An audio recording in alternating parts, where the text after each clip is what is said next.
welcome to the House of ZK Radio, which is a focused podcast and media channel exploring everything ZK, zero knowledge.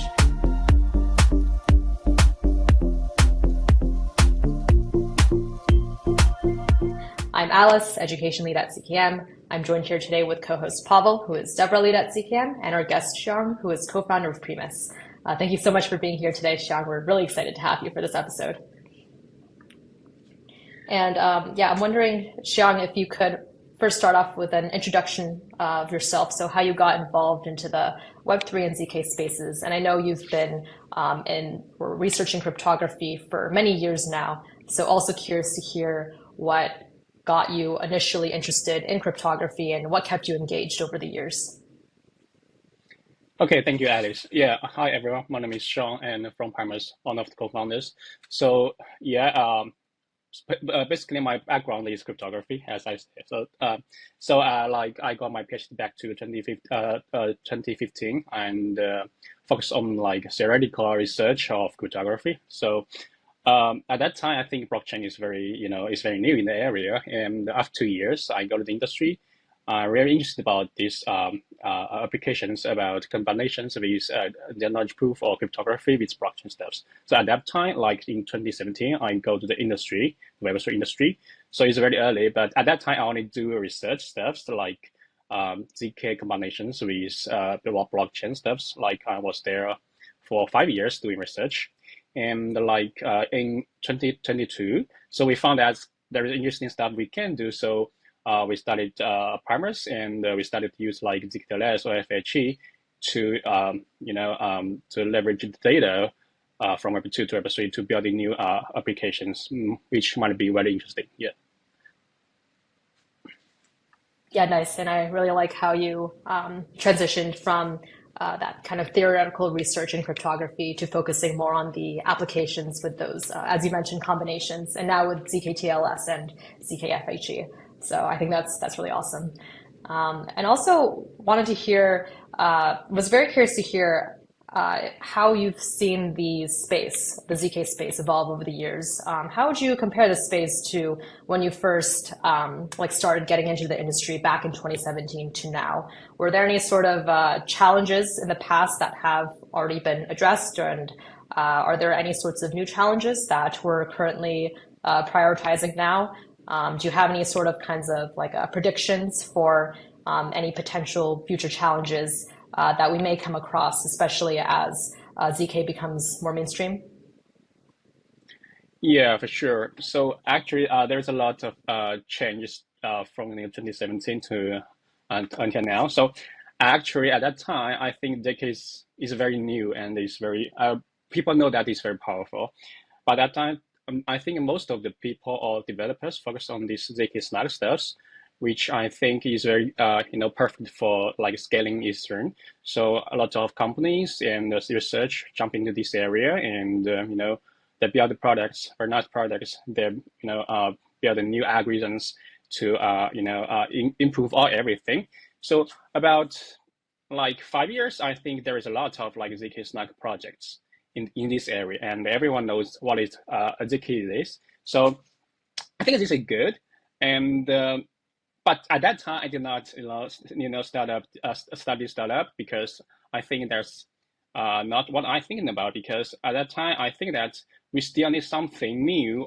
For example, we need something about very similar to consumer applications. Or what missing from that time is that we still do not have client-side proven systems, because for all these proof systems, I think everything is running in the server side, because you only need to prove very complicated application circuits, and it's very time consuming, memory consuming.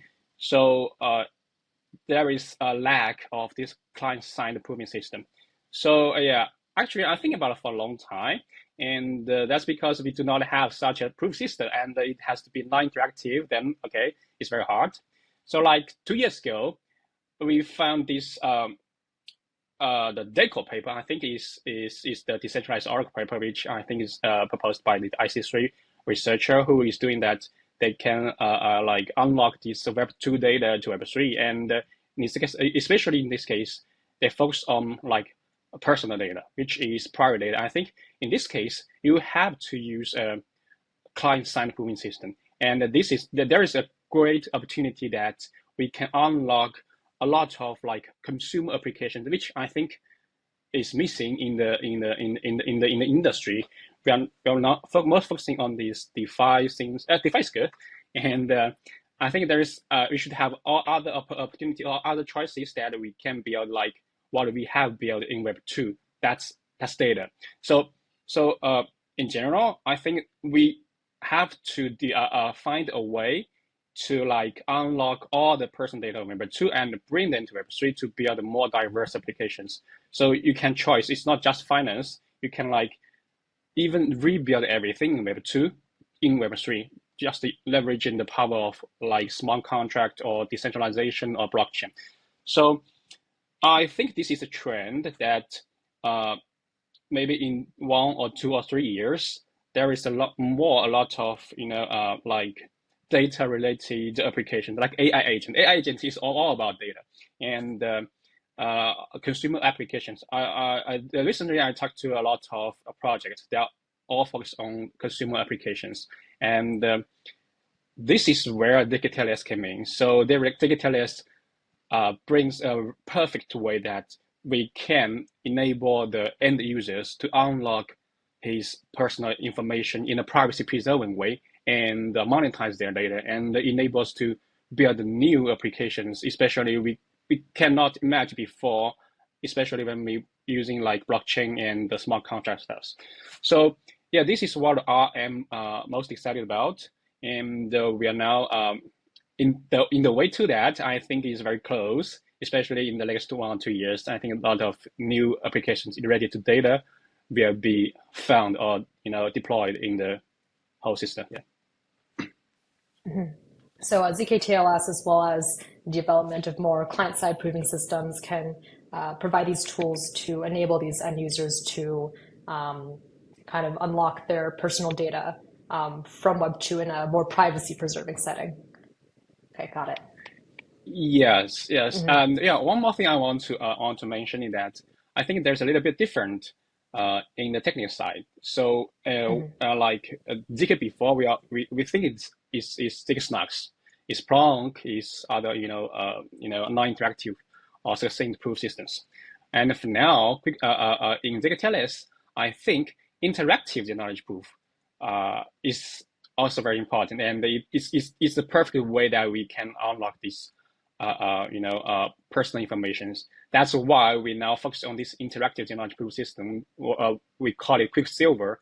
Is a protocol that invented by our cryptographers like 2 years ago. We didn't find that it can use the ZK-TLS, but at that time we just invented a protocol, and we found that okay, it's very suitable for this very special cases, and it's very efficient, very lightweight, and we can run everywhere, like in the browsers and mobile, and even server side. So it's very suitable for all these ZK-TLS protocols, and we think that there is a lot of potential that we can, build a new or even very complicated applications using Quicksilver. You also mentioned so client-side proving, like the efficiencies related to client-side proving. Could there be a mix between clients and server-side? I guess, why is client-side proving more preferred than server-side, in your view? Yeah, that's a very good question. Actually, I talked to someone in Eastern Foundation about the mix of client-side and server-side. So there's always pros and cons of these two systems. So for example, in the server-side proof system, we always want the verification to be very very short, and the proof size very, very small, because you have to verify it on the blockchain. So, but in ZK-TLS, especially in ZK-TLS, we do not have such a requirement. The interaction, the protocol can be interaction between the proof and the verifier, and the proof size can be a little bit longer. And but the key point is that I have to reduce the proof time and the memory consuming of all these prover. So in proving in client-side proving systems, it will always require that the requirement or the resource requirement in the proof set to be very, very lightweight. So this is what we are pursuing. But if you are doing the server side, it's no big deal. You can just use more CPUs, GPUs, or hardwares to accelerate, and what you want is to be very small. So, and we actually found a way that we can combine these two things. So first of all, we can do something, not succinct proof systems, or not that proof systems in the client side, and then we can do recursive proof in the server side, and then can make it on chain to be verified. So it's an ongoing idea that I'm talking to some staff in Stanford Foundation. I'm our chief scientist. We kind of may have collaborations on this to promote these client-side proof systems, which I think is the end game for all these consumer applications. It's not just server-side applications. Got it. And just going into more of the vision for Primus in general, I know you guys first started with a ZK attestation focus, so more of the data authenticity scope. Very curious to hear what led the Primus team to transition from this focus to ZK-FHE as well as ZK-TLS. And also wanted to hear more about the value proposition for combining both ZK-FHE and ZK-TLS in Primus, and some of the opportunities that are enabled that may not be possible if, say, only one was used. Yeah, I would not say it's a transition, and I think it's more expanding the way that we want to do so from ZK-TLS to ZK-FHE. So the motivation is that we always thinking the life cycle of the data. So at the very beginning, we think that there is very few or little data in Web3. So there's only like transaction data, and you can only do DeFi stuffs. So what about we can bring like every existing Web2 data to Web3, but it has to do it in a verifiable way. So this is the very beginning that we can building ZK-TLS or ZK attestation at that time. So like 2 years ago, people don't know what it is, ZK-TLS. So that time another name is attestation, but yeah. So in these 2 years, this year, I think a lot of like investors or developers know what ZK-TLS can do. So, but the thing is that ZK-TLS only authenticated the source of the data, but it's not the whole life cycle of data. So the most important thing of this data is that after you bring that data, you have to do something with it. So that's what we call the computation of that data. So this is the most important stuff, or the most step that when you have to monetize data, because just bring data cannot make it monetizable. So a very natural way that we have to do is that, okay, we have to handle it, have the computer data, but once you take these personal or private data in Web3, you have to do it in a privacy preserving way. So that's why we focus on FHE stuff. So it's about bring the data, verify it, and then compute it in a verifiable way, or in a privacy preserving way. So that's a very natural way that we have to combine ZK-TLS and FHE.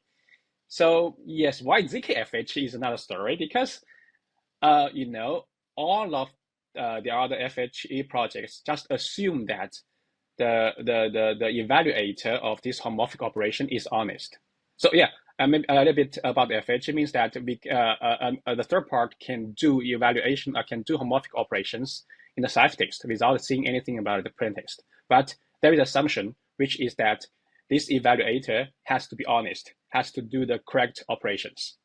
But in Web3, is not always true. You have to make sure that this guy is trusted, which maybe not. So a very natural way that, okay, can we just apply ZK to FHE operations? So in this case, even a malicious evaluator cannot cheat. I just need to verify the proof, then everything's done. So that's the very, very basic motivation. And I was thinking about this ZK-FHE problem for 4 years. after we published the ZKCM paper, which is the proving machine learning inference. So last year or this year, we finally found a way to build that, and the performance is very good. I think it's like 400 times better improving time than existing solutions. So we're very excited about this whole roadmap, and we're gonna put more resources to further improve all the performance, all the efficiency to make it very usable in real products. And I like how you mentioned that you're addressing the entire life cycle of that data, from bringing it to verifying it to computing it in a privacy preserving setting. Yeah, I really like that you mentioned that. And also wanted to hear some more about the motivation behind Quicksilver, which you previously discussed, that the Primus team developed its own interactive proof system. I'm wondering about how, or like what was lacking in current proof systems that are commonly used in the market, and how did that affect the design for Quicksilver specifically?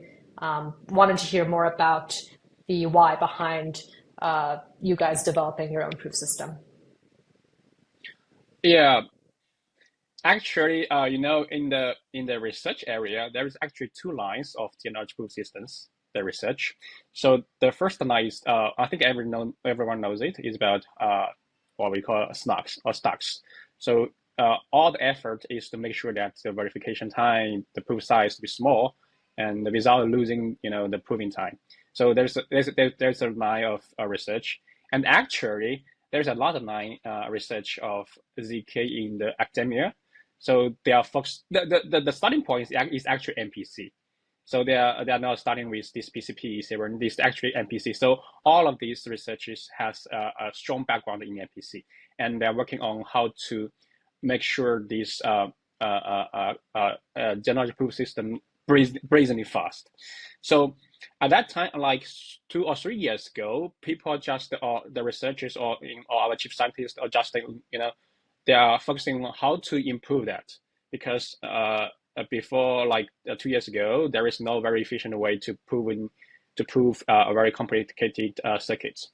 So at that time, they found a new way, or they found using totally different cryptography tools to build like LPN or like ITMAC stuff. So it's very complicated. So at that time, they found that every operation in that proving system is very lightweight. It's blazingly fast, but the proof size is big. So we started thinking about that. Okay, we could find a way to reduce the proving size a lot, like 100 times smaller. So at that time, we got that paper, and I think we published that paper, which is still state of the art of interactive general proof system. And after we invented it, we do not know how to use it in real product. As long as we found that, okay, maybe ZK-TLS need that.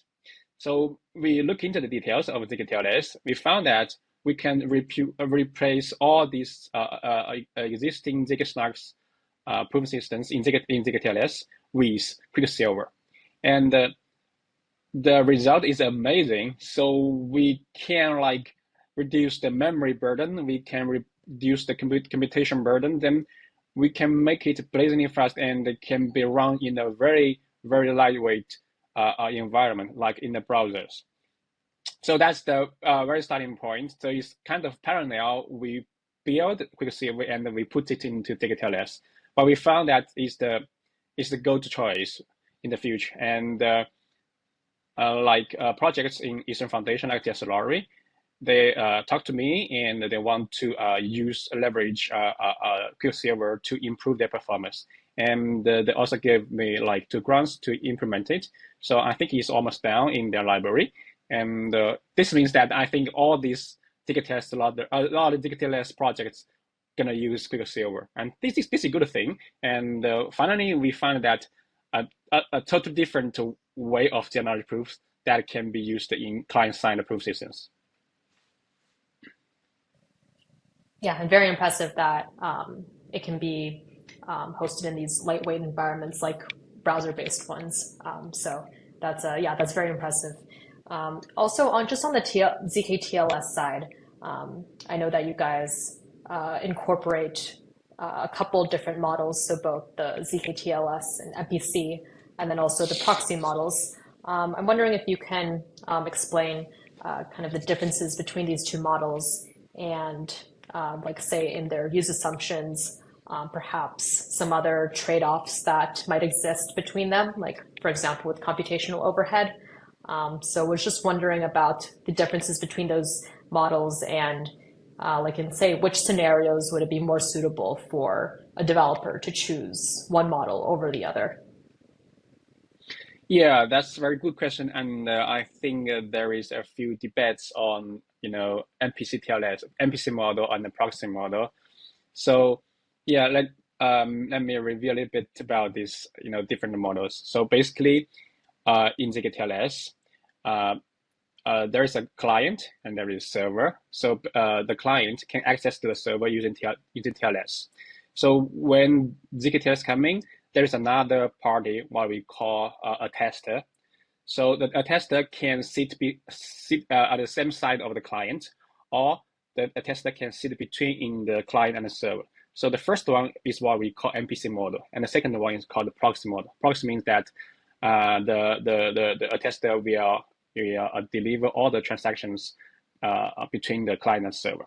So yes, there is the main difference between these two these two models is that in the MPC server, the client and a tester has to run a two-party computation, which is MPC, to establish the session between the server.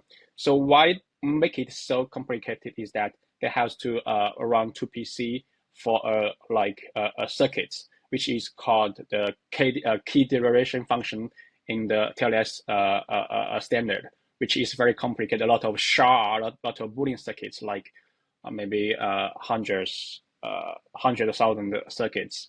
So in this case, when you run MPC, so there should be a lot of communication cost, and that's why people complain that using the MPC model, the communication size is very large.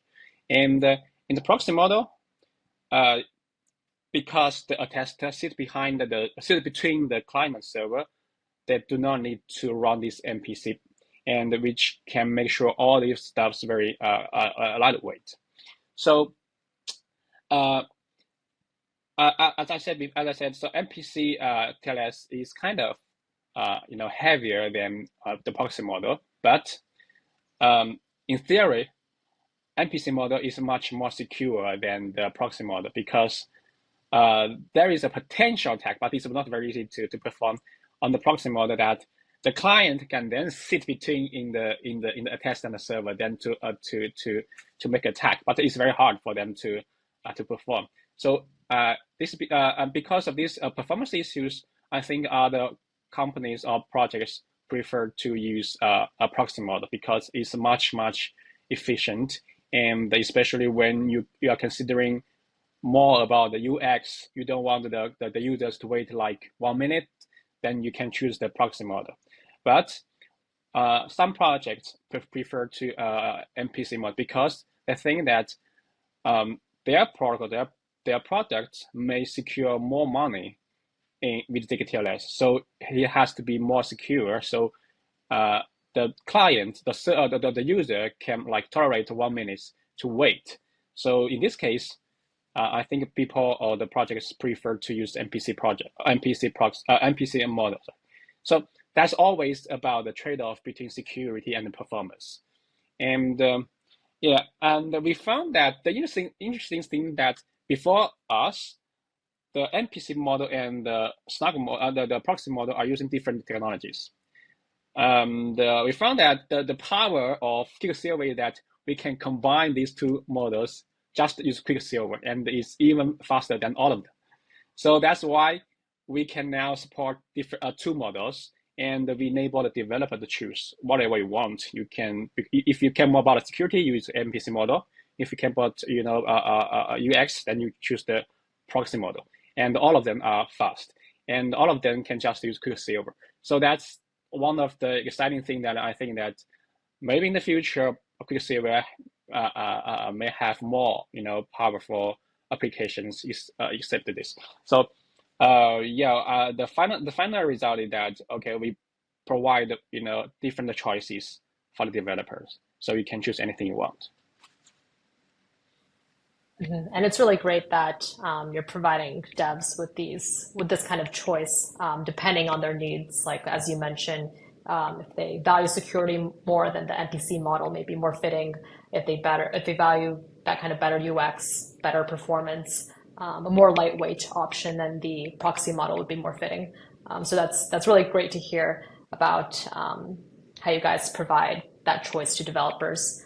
But just on that topic for developer experience, I'm wondering in what other ways does Primus also contribute to the overall experience? So we were just talking about providing them with a choice between these two ZK-TLS models, but I know you guys also have different SDKs that you provide to your devs, different templates, and then also the Primus extension as well. So wanted to hear about some of the other tools that you guys also provide to help optimize for that developer experience. And maybe you can also mention some of the gaps that you see in existing and current tools that motivated you to develop these ones. Yeah. So we do spend a lot of time to improve user experience for developers. So we talk to a lot of different developers. So there is like two problems they make us some. So first of all is that yes, they want to use ZK-TLS to prove the source of the data, but it's always very hard for them to find the API to get that data. So as at the very beginning, it always takes a lot of time for the developer to find that API, then fit to our SDKs. So in order to improve this, we actually developed this developer hub. Means that in that hub, the developer can easily get that API they want to use, maybe in just 1 minute, and then they can fit to our SDK in just another minute. So everything's done. So that's the effort we've done to improve the experience of developer to find its APIs. This I think is already launched. And the other part is that we found that there is a lot of different requirements of developer because depends on their products. So like some of them want to use web applications, like they want to build their own clone extensions in web because most of these Web3 users are using extensions. So but some of them are kind of to provide a better user experience, like in Web2, they can use apps, they can use mobiles. So this is different because SDKs for web and for mobiles are different. And there's other developers, they want to run everything backend. They don't want to open any website, just run it the backend, and I don't care anything, just run. So there's actually 3 categories of needs of these SDKs, and we found that it's all possible, to bring these new applications. So so we decided to build all of them. So at the very beginning, we provided JS SDKs for the web applications, and we also had this backend application, backend SDKs for the users to run everything in the backend.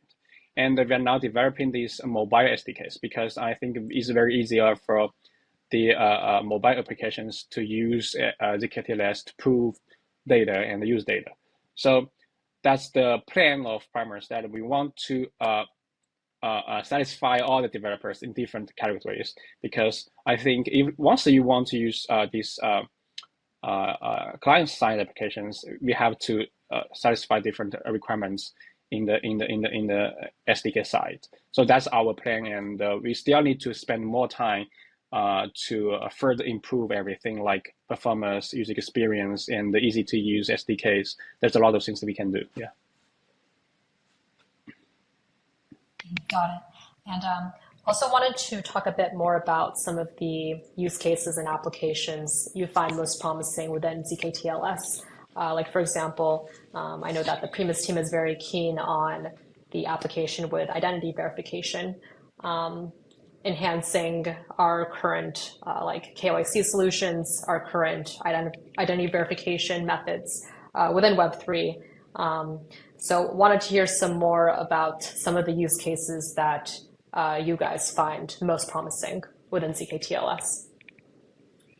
Yeah, we actually built a few applications with partners. The first one is that, like maybe 1 year ago, we provide this proof of humanity for the linear ecosystem. So any any developer or any user want to access to their like applications, they have to do this POH to prove that it is a human, not a bot. So I think that's the very classic applications of ZK-TLS. You can just bring, the KYC, the results in Web2, like maybe in centralized exchanges or any other like institutions you are KYC, then you can bring the result to Web3. You just verify it. And this is a very classic applications there. And we are now working with Pancake. So the Pancake is DEX. So they are working on this V4 hook stuffs. So it means that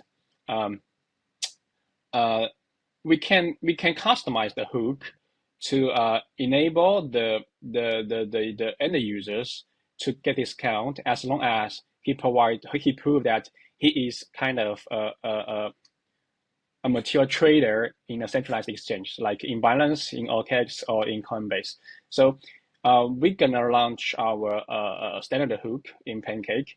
So anyone who has like trade in the trade like more than maybe 10,000 USD in the past 30 days, they can get discount in the DEX. So that's a very, very standard product example of how the users can monetize their data, because even their trade history can be monetized in DEX, and you can get like discount when you swap tokens. So this we're gonna launch that maybe at the end of this month or maybe the early next month to be a standard hook for the Pancake DEX. So one more thing I'm personally more excited about is that I think is about a verifiable agent. So we very recently submit a pull request to ELIZA OS, and is already merged, to use ZK-TLS to prove that all the activities of agent are verifiable. So to make it more clear, so an agent actually consists of 3 parts. The first part is what we call the brain, so which is actually a large language model from like OpenAI. The agent just access the API to the model and get the result. So first thing that we have to verify or prove that the agent has to prove that his thinking is verified. It's actually from a model. It's not just by someone behind the screen. So this is the first part, and the second part is the actions. Means that agent can post tweet, can start a transaction. So all of these are invoking APIs. So the second part is that the agent has to prove that all these actions can be verified using ZK-TLS. And the third part is the information the agent get from the outside, like the BTC price from other sources they are using. They can access these APIs. So we can also verify this part is actually from the outside. It's not some manipulated price that the agent made. So we use ZK-TLS to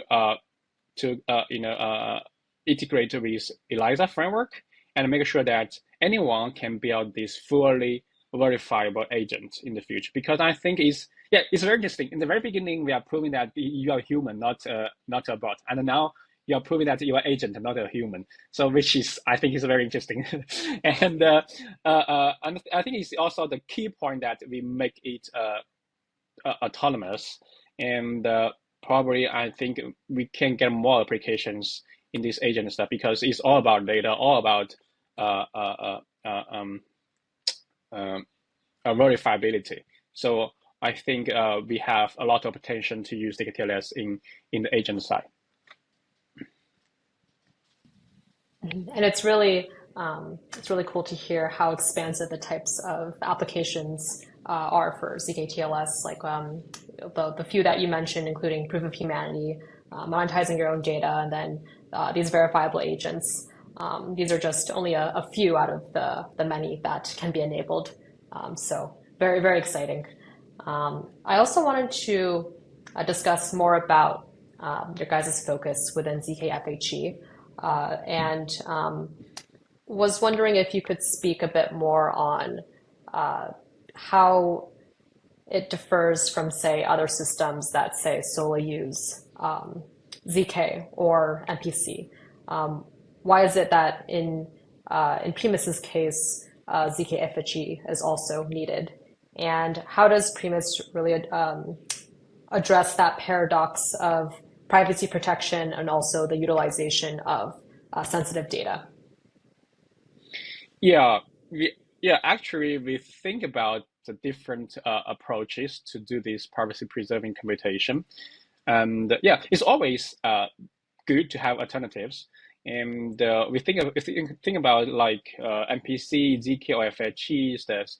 So we do not choose pure ZK instead. I think, you know, zero-knowledge proof system can only, protect the witness privacy in the prover side. And once you are handling very complicated applications, you have to outsource. Then you have to outsource your privacy.